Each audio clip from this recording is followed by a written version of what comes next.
মালিকেরা আজকে সেখানে মুসলিম তীর্থভূমি, সেখানে যদি আজকে ওই অবস্থা হয় তাহলে আমাদের জলসার মজলিস গুলো কেমন ভাবে নিয়ে চলাফেরা করা উচিত, কেমন ভাবে চলাফেরা করা উচিত।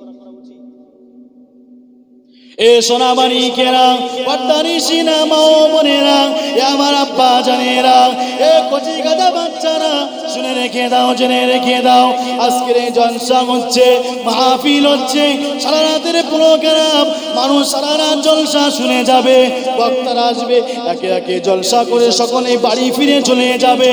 কিন্তু মানুষগুলো যদি হেদায়েত না হয়, জলসা দেওয়ার প্রয়োজন নাই।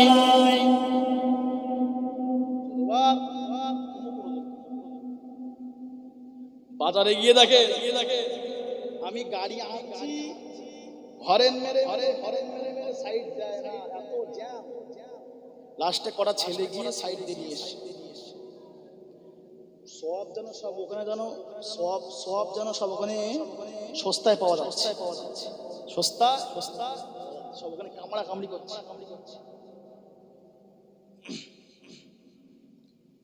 হ্যাঁ 100 হ্যাঁ, কমিটির ছেলেগুলো আমি বলবো, বাবা তোরা আয় না রে, তোর বস না একটু, কোথায় গেল তারা? এ সোনামানিকেরা, আব্বারা, আল উলামা ওয়ারাসাতুল আম্বিয়া, আলেমরা হলো নবীদের ওয়ারিস। এই আলেমরা দুটো কথা বলবে, তোমরা শুনে যাবে। এ যুবকেরা, এ আমার আব্বারা, রাসূল আমার কত সময় যখন মসজিদে নববী শরীফের যখন কোনো আলাপ আলোচনা করতেন, যখন কোনো কথা বলতেন, সাহাবায়ে কেরামগণেরা তারা ধীর মস্তিষ্কে শুনতেন, তারা যে কথা বলতেন সে কথার উপরে আমল করার চেষ্টা করতেন। যখন কথা বলতেন ধীর মস্তিষ্কে শুনতেন, সেই কথাগুলো আমল করার চেষ্টা করতেন, সেই কথাগুলো আমল করার চেষ্টা করতেন। আজকের আমরা সেই, এখন তো নবী নেই,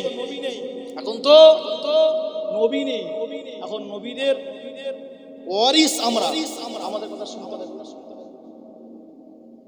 এ যুবকেরা, এ সোনামানিকেরা, আমরা আলেম, আপনারা কি জানেন নাকি দুনিয়ার জমিনে যখন কিয়ামত শুরু হয়ে যাবে, মওতের পরে একজন আলেম আগে জাহান্নামে যাবে।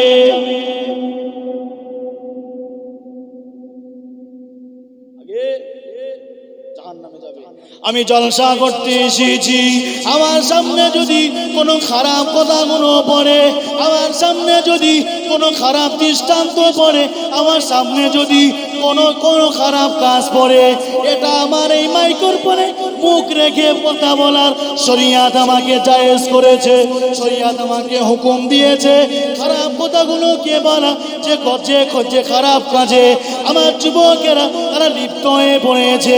এ যুবকেরা, আজকে তুমি ইকো পার্কে চলে যাও, আজকে তুমি কলকাতা নিউ টাউনে তুমি চলে যাও, আজকে তুমি দীঘা শরীফে তুমি চলে যাও, আজকে তুমি ওই আপনার মুর্শিদাবাদ শরীফে চলে যাও।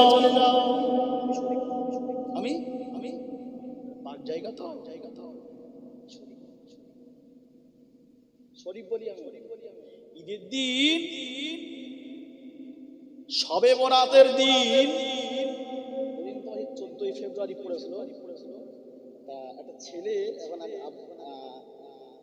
আব্বার কাছে জিজ্ঞেস করছে, আব্বা 14ই ফেব্রুয়ারি না, আব্বা জিজ্ঞেস করে ছেলের কাছে, ছেলে শবে বরাতের দিনে কি 14ই ফেব্রুয়ারি পড়ছে?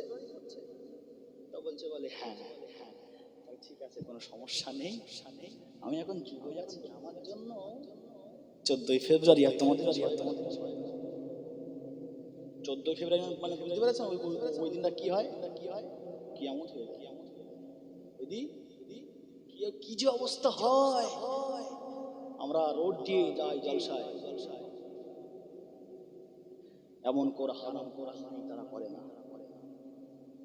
এ যুবকেরা, এ সোনামানিকেরা, আজকের এই সোনাখালী মঞ্জুর মনে আজকে তোমরা জলসা জলসা দিচ্ছ, একজন যুবক তারা দেখো তারা হাটে বাজারে ঘুরছে, আর একদল যুবক তারা আজকে মাজমায় বসে চুপচাপ জলসা শুনছে। আর একদল যুবক দেখো, আর একদল যুবক দেখো তারা আপনার কিনা বাঁশবাগান কলা বাগানে গিয়ে তারা ইয়াবা হারিয়া তারা বাংলা ইংরাজি নিয়ে তারা ব্যস্ত।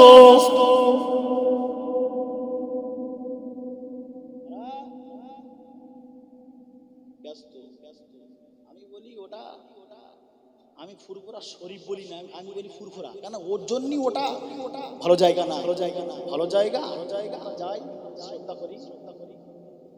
ফুরফুরা শরীফ যখন যাবে, জীবনে তো তুমি মারা দেবে না, জীবনে তুমি মারা দেবে না। আর যখন মোটামুটি ফুরফুরা কাছাকাছি চলে আসবে করে বার করে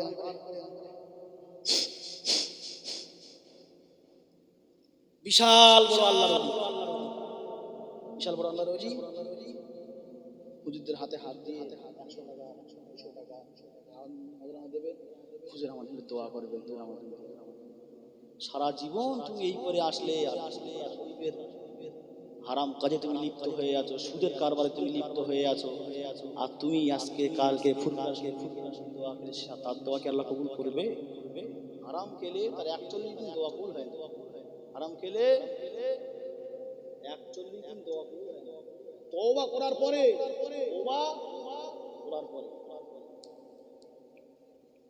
ঘরে সুদে লিপ্ত মানুষগুলো, তার বিবি বাল বাচ্চা আত্মীয় স্বজন সব তুমি সুদের ভিতরে ঢুকিয়ে দিয়েছো, বন্ধন ঢুকিয়ে দিয়েছো। তোমার পয়লা শরীফে তুমি দোয়া চাচ্ছ, বলছো হুজুর দোয়া করবে। ঠিক দিন দেখে ট্যুর করবে, শবে বরাতের দিন, ঈদের দিন ইকো পার্কে দীঘায় মুর্শিদাবাদে, এই দিন দেখে ট্যুর করবে। আর ঠিক ফুরফুরা ইসালের সবে একদিনই গিয়ে তুমি ফুরফুরা মাজারের পাশে গিয়ে দোয়া চালে আল্লাহ তোমার দোয়া কবুল করে নেবে? কখনোই না যুবকেরা।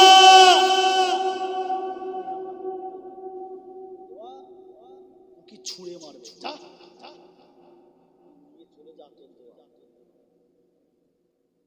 ভাগ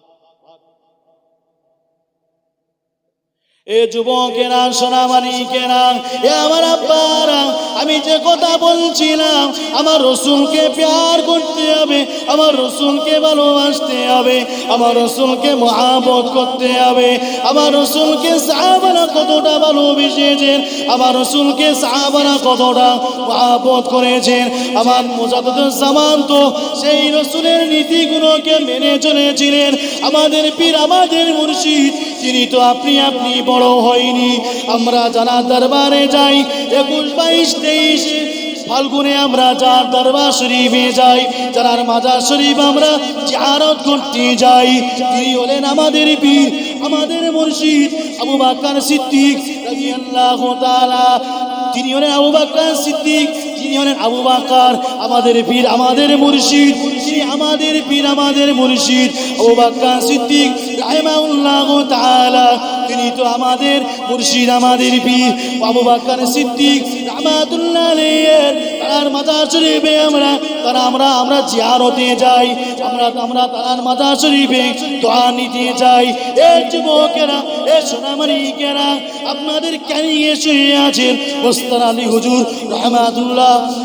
তিনিও বড় একজন আল্লাহর ওলি ছিলেন, তিনি যে একজন মস্ত বড় আল্লাহর ওলি ছিলেন।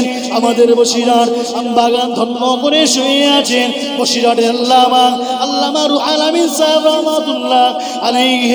তিনি এত বড় আল্লাহর ওলি ছিলেন, তিনি তো তারা তো কখনো তারা রসুলের একটা আদর্শ অমান্য করে চলিনি, তারা তো কখনো আল্লাহ রসুলের আদর্শ অমান্য করে চলিনি।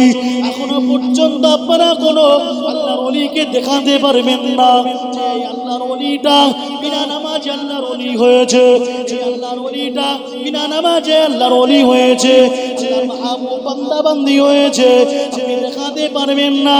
বিনা রোজায় আল্লাহর ওলি হয়েছে, বিনা নফল নামাজে আল্লাহর ওলি হয়েছে, আপনি দেখাতে পারবেন না।